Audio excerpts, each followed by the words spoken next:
જય માતાજી, જય દ્વારકાધીશ. આપણે આવી ગયા છીએ ગ્રીન લાઈન ચોકડીએ. આ છે સ્વામીનું મંદિર. ગ્રીન લાઈન ચોકડી નહીં, માધાપર ચોકડી, સોરી, માધાપર ચોકડી.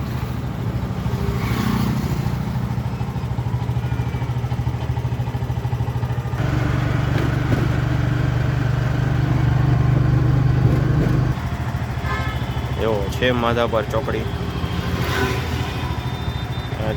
માધાપર ચોકડીનો ટ્રાફિક.